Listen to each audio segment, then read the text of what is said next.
पहले बड़ी खबर देहरादून से। धामी कैबिनेट की मीटिंग है आज, जिसमें आबकारी पॉलिसी का प्रस्ताव आ सकता है। साथ ही साथ जियो थर्मल पॉलिसी का भी प्रस्ताव आ सकता है।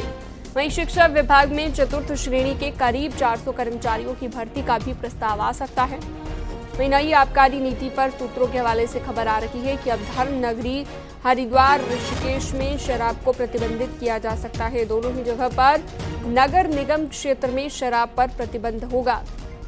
वहीं शराब की उप दुकान का कॉन्सेप्ट भी खत्म होगा। साथ ही ओवर रेटिंग पर वाइन शॉप का लाइसेंस निरस्त किया जाएगा। सुनील प्रभात हमारे साथ फोन लाइन पर जुड़ गए हैं ज्यादा जानकारी के साथ। सुनील, कैबिनेट की अहम मीटिंग को लेकर कई जानकारियां मिल रही है, कई अहम विषयों को लेकर चर्चा होगी, लेकिन शराब की उप दुकान का कॉन्सेप्ट भी खत्म हो जाएगा और दोनों जगहों पर नगर निगम क्षेत्र में शराब पर प्रतिबंध होगा। और क्या जानकारी, क्या क्या अहम फैसले लिए जा सकते हैं?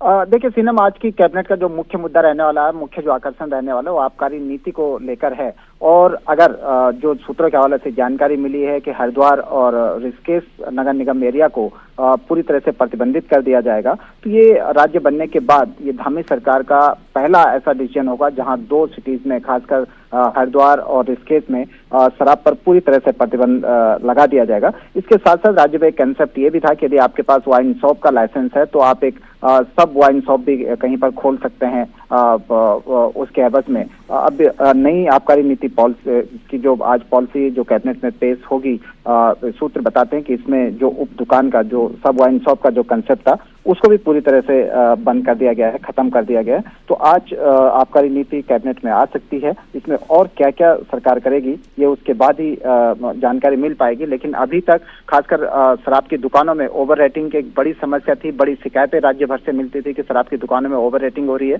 सरकार ने इस नई पॉलिसी के तहत ये व्यवस्था भी की है कि जो ओवर रेट करती हुई जो भी वाइन शॉप पाई जाएगी, उसका लाइसेंस तत्काल प्रभाव से निरस्त कर दिया जाएगा। इसके साथ साथ आज शिक्षा विभाग से जुड़ा हुआ प्रस्ताव भी कैबिनेट में आ सकता है, जिसमें शिक्षा विभाग चाहता है कि करीब चतुर्थ श्रेणी के पदों पर 400 आउटसोर्स कर्मचारियों की भर्ती की जाए। तो ये इससे आज कैबिनेट की मंजूरी मिल सकती है इस प्रस्ताव को भी। तो ये कुछ मुद्दे हैं जो आज कैबिनेट में आ सकते हैं। खासकर जियो थर्मल पॉलिसी को लेकर भी आज एक प्रस्ताव कैबिनेट में आ सकता है। सरकार की कोशिश है लंबे समय से कि वो जी। बहुत शुक्रिया विस्तार से जानकारी देने के लिए आपका। सुनील प्रभात। विकासनगर से बड़ी खबर आ रही है। यहाँ की पहाड़ी गली में प्रशासन ने अवैध मदरसों पर कार्रवाई तेज कर दी है। प्रशासन की टीम ने सोमवार को 2 मदरसों को सील कर दिया। प्रशासन से 7 पुलिस फोर्स भी मौके पर यहाँ पर मौजूद रही। ये दोनों मदरसे बिना रजिस्ट्रेशन के चल रहे थे। शनिवार को भी 4 अवैध रूप से संचालित मदरसों पर कार्रवाई की गई। साथ ही एक अवैध रूप से बनाई गई मस्जिद को भी सील किया गया था। कुलदीप चौहान फोनलाइन पर जुड़ गए हैं ज्यादा जानकारी के साथ हमारे संवाददाता विकासनगर से। कुलदीप, 34 मदरसे ऐसे बताए जा रहे हैं जो अवैध रूप से संचालित किए जा रहे थे, और क्या जानकारी, किस तरह से अवैध मदरसों पर कार्रवाई जारी है? जी, सीएम के सख्त निर्देश के बाद ये कार्रवाई शनिवार को शुरू हुई थी। और शनिवार की अगर बात करें तो 4 अवैध रूप से निर्मित जो अवैध जो मदरसे थे उन पर कार्रवाई हुई थी, और साथ में एक जो अवैध रूप से निर्मित मस्जिद थी उस पर भी कार्रवाई हुई थी और सील किया गया था। और आज की अगर बात करें तो अभी तक दो मदरसे सील किए जा चुके, और तीसरे पे अभी कार्रवाई गतिमान है। यानी कि तीसरा भी लगभग अवैध पाया गया है, तो कहीं ना कहीं अब वो भी सील होने जा रहा है। तो ये कार्रवाई लगातार जारी है। और 5वां जून में जो अगर टोटल मदरसों की बात करें तो 34 मदरसे संचालित है, और ये कार्रवाई अभी आगे भी गतिमान जारी रहने वाली है। मौके पर भारी संख्या में पुलिस बल तैनात है, मीडिया की टीम है, और तहसील प्रशासन है, और तमाम अल्पसंख्यक का जो बोर्ड विभाग है वो भी यहाँ पर मौके पर मौजूद है। जी ठीक है, बहुत शुक्रिया तमाम जानकारी विस्तार से देने के लिए।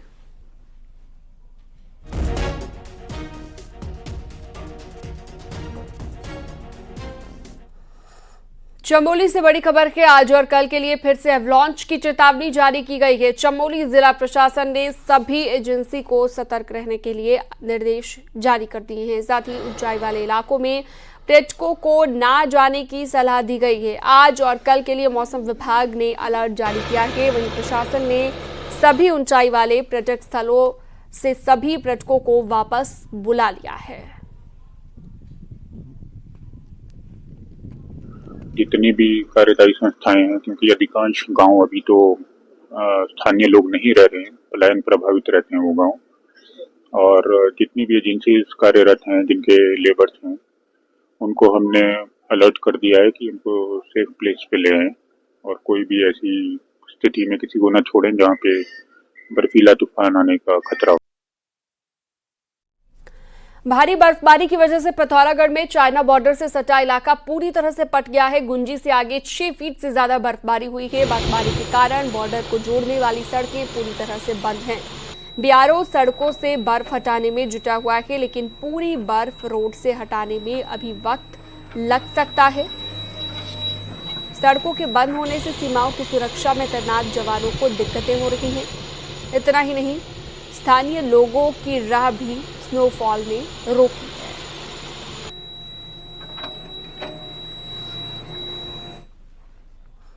पहाड़ की लाइफलाइन अल्मोड़ा खैरना हाईवे है, लेकिन क्वारब के पास पिछले 6 महीने से लैंडस्लाइड होने से ज्यादातर मौकों पर हाईवे बंद रहा और अब इस मामले पर हो रही सियासत भी गर्म हो गई है।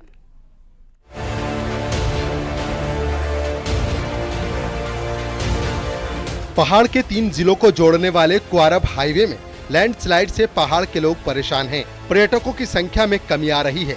वहीं टीएसडीसी की रिपोर्ट के बाद अब केंद्र सरकार बजट जारी कर रही है, जिससे जल्द ही हाईवे को बेहतर किया जाएगा। क्वारब के लिए पैसा मंजूर किया है, उसका टेंडर आ गया है। टेंडर आने के बाद काम चालू हो रहा है। हमने टीएसडीसी की जो रिपोर्ट आई है उसके लिए भी हम टेंडर पैसा स्वीकृत कर दिया है और उसका भी हम टेंडर लगाएंगे। तो इसलिए ऊपर जो हिल साइड कटिंग हुई है रोड सेफ्टी में, उसको भी हम काम चल ही रहा है। और चूँकि निरंतर हमने कोई काम रोका नहीं है, काम वहाँ पर हमारी मशीनें खड़ी हैं, जब भी कोई मलबा आ रहा है उसको साफ कर रहे हैं। लैंडस्लाइड को लेकर विपक्ष हमलावर है। कांग्रेस का कहना है कि सड़क को ठीक करने के नाम पर पिछले 6 महीनों में सिर्फ कागजों पर ही काम हुआ है। 6-7 महीने हो गए हैं और पूरा क्वारब जो भूस्खलन की चपेट में आ गया और वो पूरे हमारे 3 जिलों की लाइफलाइन कहा जाता है। लेकिन डबल इंजन की सरकार है, यहाँ के केंद्रीय मंत्री हैं, लेकिन फिर भी बड़े दुर्भाग्य की विषय है कि पूरी जनता को इन्होंने आग में झोंक दिया है और कोई काम नहीं हो रहा है। और निश्चित रूप से बहुत गंभीर, जब तक कोई दुर्घटना नहीं होगी तब तक ये सरकार नहीं चेतेगी। पहाड़ की लाइफलाइन क्वारब हाईवे अगर जल्द ठीक नहीं हुआ तो पहाड़ के लोगों की दिक्कतें और बढ़ सकती हैं। पर्यटन सीजन शुरू होने वाला है और अगर हाईवे ठीक नहीं हुआ तो पर्यटन कारोबार पर इसका बुरा असर पड़ सकता है। हालांकि बीजेपी जल्द ऑल इज वेल का दावा कर रही है। ऐसे में देखना होगा कि क्वारब हाईवे की समस्या का पक्का समाधान कब तक हो पाता है। न्यूज़ 18 के लिए अल्मोड़ा से किशन जोशी की रिपोर्ट। माणा हादसे में 2 घायल श्रमिकों का इलाज ऋषिकेश एम्स के ट्रॉमा सेंटर में चल रहा है। एयरलिफ्ट करके आए पिथौरागढ़ के अशोक और यूपी संभल के पवन सिंह का इलाज डॉक्टर कर रहे हैं। वहीं कैबिनेट मंत्री प्रेमचंद अग्रवाल ने घायलों से मुलाकात की और उनके स्वास्थ्य की जानकारी ली। प्रेमचंद का कहना है कि दोनों श्रमिक अब पहले से बेहतर हैं और अभी उनको डॉक्टर की निगरानी में रखा जाएगा।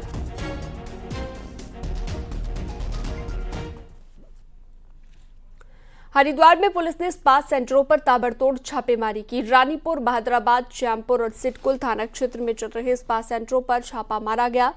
शिवालिक नगर में चल रहे एक स्पा सेंटर पर बिना वेरिफिकेशन के रखे गए कर्मचारी मिलने पर 10,000 का चालान काटा गया, जबकि अन्य स्पा सेंटरों पर भी अनियमितताएं पाए जाने पर चालान काटे गए हैं।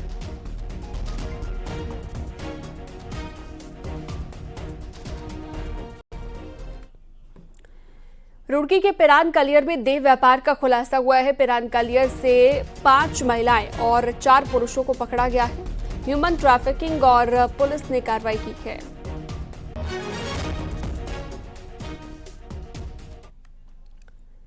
ऋषिकेश में सर्वहारा इलाके में एक बाइक शोरूम मालिक और पार्षद के बीच पार्किंग को लेकर विवाद हो गया। विवाद इतना बढ़ गया कि दोनों पक्षों के बीच जमकर मारपीट हुई। इस दौरान भीड़ ने बाइक शोरूम पर पथराव कर दिया। दोनों पक्षों की ओर से पुलिस को तहरीर देकर एक दूसरे के खिलाफ कार्रवाई की मांग की गई है। पार्षद ने बाइक शोरूम के मालिक और उसके बेटों पर मारपीट करने का आरोप लगाया है और बाइक शोरूम के मालिक ने पार्षद पर मारपीट का आरोप लगाया। पुलिस ने मामले में जांच शुरू कर दी है।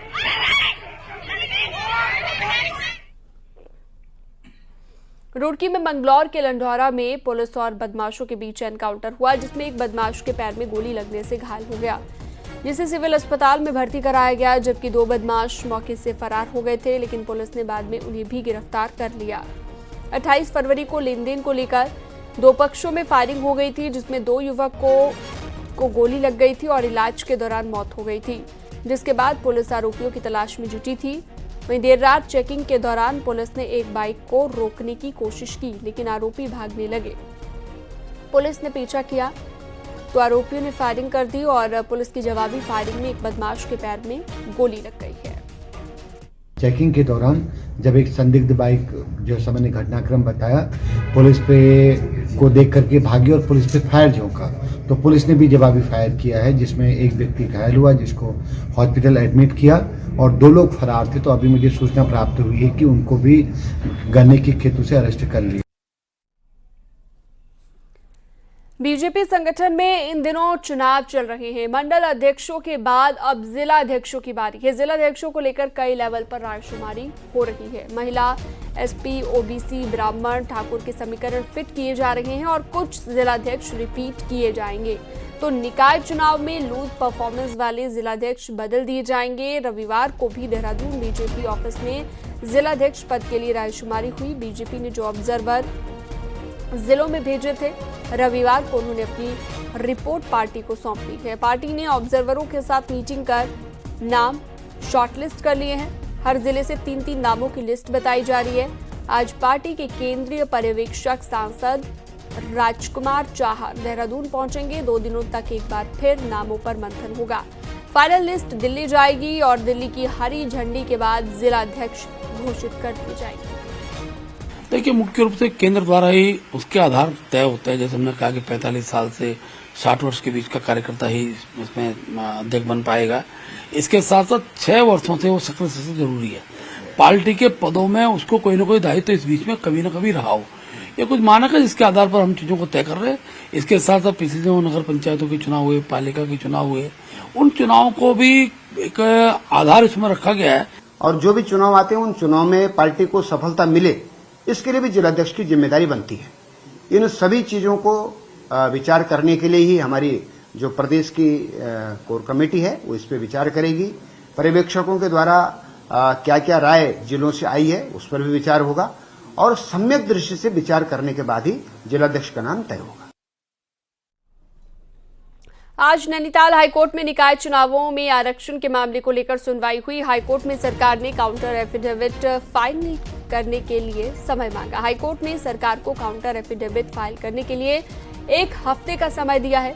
वहीं कोर्ट ने राज्य निर्वाचन आयोग से भी कहा कि अगर वो इस मामले में अपना जवाब फाइल करना चाहती हैं तो फाइल कर सकती हैं। अब मामले में अगली सुनवाई 24 मार्च को होगी। उत्तराखंड सरकार ने माननीय न्यायालय से निवेदन किया कि उन्हें एक टाइम और दिया जाए काउंटर एफिडेविट फाइल करने का, तो माननीय न्यायालय ने उनके आग्रह को स्वीकार करते हुए 1 हफ्ते का उन्हें समय दिया है। साथ ही उनको आदेशित किया है कि जितने भी रिटर्न कैंडिडेट्स हैं उनको उत्तराखंड सरकार इस आदेश के बारे में बताएगी। पीएम नरेंद्र मोदी 6 मार्च को देवभूमि आ रहे हैं। प्रधानमंत्री के दौरे की तैयारी युद्ध स्तर पर चल रही है और लोग बेसब्री से पीएम के आने का इंतजार कर रहे हैं।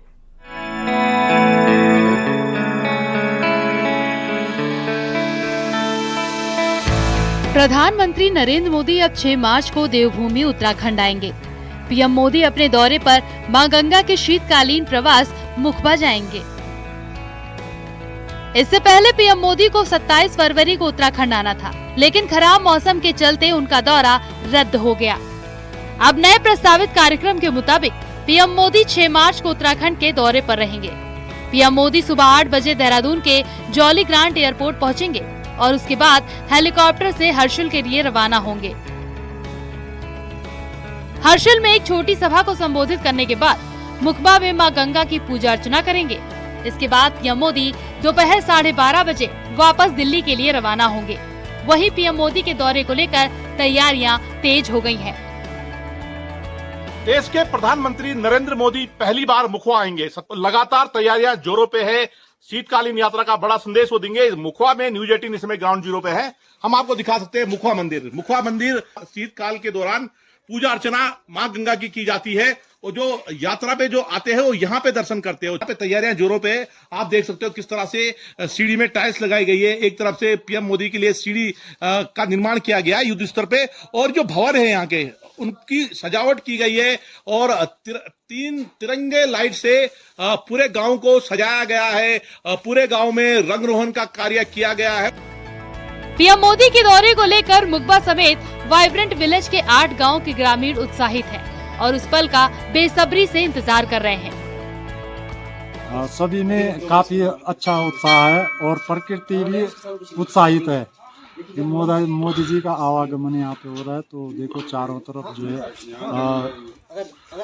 चांदी जैसी मोदी जी के आवागमन में प्राकृतिक सुंदरता अपनी सुंदरता बिखेर रही है, और सभी जनमानस मोदी जी के आवागमन से काफ़ी हर्ष उत्साहित होंगे। शीतकालीन यात्रा जो है इससे ज़्यादा प्रभाव पड़ेगा, काफ़ी पर्यटक आएंगे, और हमारे जो सारे गांव के लोग हैं वो काफ़ी खुश हैं कि मोदी देश के जो यशस्वी प्रधानमंत्री मोदी जी यहाँ पे आ रहे हैं, तो बहुत अच्छा लगेगा हमको, देश के प्रधानमंत्री यहाँ पे आ रहे हैं। शीतकालीन यात्रा का संदेश लेकर प्रधानमंत्री नरेंद्र मोदी मुखबा मंदिर पहुँचेंगे, जहाँ वो पहले पूजा अर्चना करेंगे और फिर व्यू पॉइंट से यहाँ के प्राकृतिक सौंदर्य को करीब से निहारेंगे। पीएम के दौरे को लेकर अधिकारी मौके पर डटकर तैयारी को अंतिम रूप दे रहे हैं।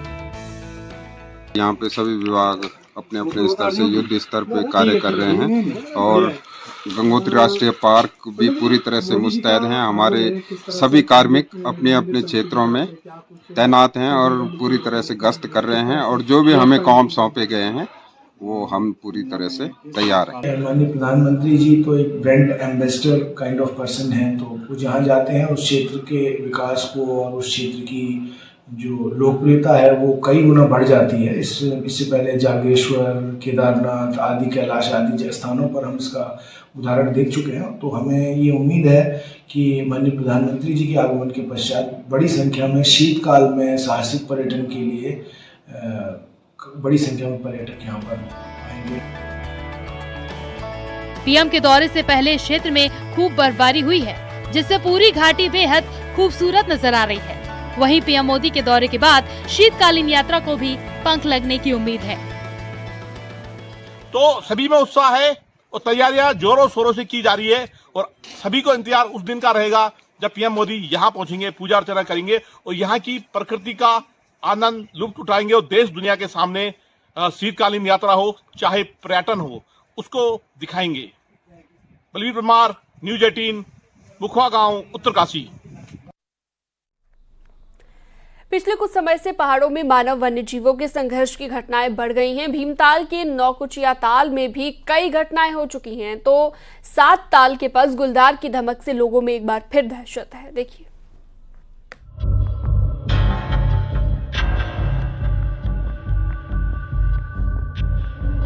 नौकुचिया ताल के बाद अब 7 ताल के आसपास गुलदारों की धमक दिख रही है। आबादी के आसपास गुलदार दिखने से लोग दहशत में हैं, तो 3 शवकों के साथ मादा बाघ के घूमने का वीडियो इस इलाके में वायरल होने से लोग खौफ में हैं। 5 स्थानीय लोग कहते हैं कि आसपास आए दिन गुलदार दिख रहे हैं, तो सड़कों पर भी इनकी आवाजाही लगातार हो रही है, जिससे हादसों का भी खतरा बन रहा है। और वो 3 बंगाल टाइगर है, और बाकी 7 ताल जो मेन 7 ताल पे है वहाँ पे देखे गए हैं लेपर्ड्स जो रोज आ रहे हैं, और काफ़ी टाइम पहले वहाँ पे एक बारहसिंगा मारा गया था, सो वहाँ पे को भी थोड़ा रिस्क है। क्या मांग है आप लोगों की? हमें कि यहाँ पे थोड़ी सेफ्टी नहीं है, हमें डर लगता है कभी कभार कि यहाँ से रोड से जाने में, क्योंकि रोड में वो ज़्यादा बीते सालों में नौकुचिया ताल, ताड़ा, चांफी के आसपास टाइगर का मूवमेंट दिखा, तो 2023-24 में 4 घटनाएं मानव वन्यजीव संघर्ष की हुई थी, जिसमें 4 लोगों की मौत हो गई। 7 ताल में दिख रहे आए दिन गुलदार के बाद वन विभाग भी हरकत में आया है। हालांकि वन विभाग इस बात को कह रहा है कि वायरल वीडियो का अभी पता नहीं लगा, लेकिन 20 कैमरा ट्रैप इलाकों में लगाए गए हैं, जिसमें इन गुलदारों की मूवमेंट का पता लग सके। नैनीताल में नौकुचिया ताल क्षेत्र में भी पूर्व में भी यहाँ पे बाघों की उपस्थिति दर्ज की गई है, तो ये कोई बहुत हैरानी की बात नहीं कि इस क्षेत्र में बाघों की अगर स्थिति है। तीसरा 2 घटनाएं यहाँ पे 2023 में, 3 घटनाएं 2023 में और 2024 में भी एक घटना यहाँ पे मानव वन्यजीव संघर्ष की हुई थी। इसमें 4 लोगों की मृत्यु हुई थी और उसमें 2 बाघों को हमने रेस्क्यू करके रेस्क्यू सेंटर भेजा गया था। पहाड़ों में वन्यजीव मानव संघर्ष की घटनाएं लगातार बढ़ रही हैं और गुलदारों की चहलकदमी दिन में भी होने लगी है। ऐसे में खतरा गांव में रह रहे लोगों के लिए हो रहा है। बाघ गुलदार ऐसे ही पहाड़ों में बढ़े तो आने वाला दौर पहाड़ में रहना और कठिन हो सकता है। नैनीताल से न्यूज़ 18 के लिए वीरेंद्र बिष्ट की रिपोर्ट।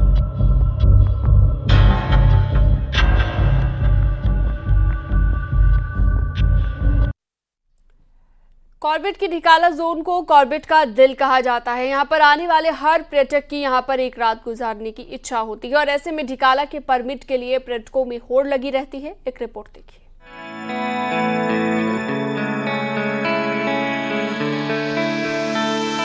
ढिकाला कॉर्बेट का सबसे लोकप्रिय जोन है, जहां नाइट स्टे की सुविधा उपलब्ध है। इस जोन का प्राकृतिक सौंदर्य बरबस ही पर्यटकों को अपनी ओर खींच लेता है। यहाँ पहाड़, नदी, घास के मैदान के साथ ही साल के पेड़ का आकर्षण ही कुछ ऐसा है कि यहाँ पर्यटक खुद ही खींचे चले आते हैं। पर्यटक इसे स्वर्ग की उपमा देते हैं। ढिकाला की तो बस बता ही नहीं सकते कि उसको शब्दों में बयां नहीं कर सकते कि इसकी खूबसूरती का, कैंपस की और बाहर की, मतलब बहुत जबरदस्त। इसको शब्दों में बयां नहीं कर सकते, क्या बोले, अनबिलीवेबल, मतलब जो भी है तो अति सुंदर। ढिकाला एक ऐसी जगह है जहाँ पे बच्चे मतलब जू भी अनुभव कर सकते हैं, एनवायरनमेंट देख सकते हैं, पहाड़ देख सकते हैं। लास्ट टाइम जब हम आए थे तो यहाँ पे ग्रास लैंड में खुला हुआ नहीं था और इस बार हमने ग्रास लैंड को भी एक्सप्लोर किया। सच में it's like a heaven. Corbett प्रशासन का मानना है कि यहाँ के हैबिटेट में वाइल्ड लाइफ के दीदार आसानी से हो जाते हैं। साथ ही यहाँ का प्राकृतिक सौंदर्य तो दुनिया भर में अद्वितीय है, जिसके चलते ये पर्यटकों की पहली पसंद बना हुआ है। ये कॉर्बेट टाइगर रिजर्व का जो सबसे ज्यादा पॉपुलर टूरिस्ट जोन है वो ढिकाला जोन है। और सिर्फ कॉर्बेट टाइगर रिजर्व का नहीं, अगर आप कहें तो पूरे देश में और पूरे विश्व में ढिकाला वन्य जीव जो पर्यटक हैं उनके लिए बहुत ही अहम और बड़े दिल के खास जो है वो जगह रखता है। ढिकाला में वनराज के दीदार की सबसे ज्यादा संभावना होती है। यहाँ सनराइज और सनसेट की खूबसूरती तो देखते ही बनती है, जो ढिकाला के इस जोन में 4 चांद लगा देता है। न्यूज़ 18 के लिए रामनगर से गोविंद पाटनी की रिपोर्ट।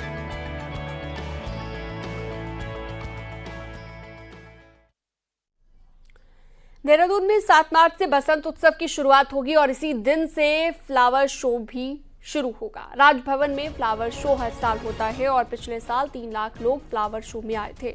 वहीं इस बार पिछले साल के मुकाबले ज्यादा लोगों के आने की उम्मीद है। वहीं राज्यपाल गुरमीत सिंह ने कहा कि फ्लोरिकल्चर को बढ़ावा देने के लिए उत्तराखंड को इससे सीधे फायदा मिलेगा और पुष्प प्रदेश के तौर पर उत्तराखंड की पहचान बन रही है। इस फ्लावर शो में 35 विभाग हिस्सा ले रहे हैं।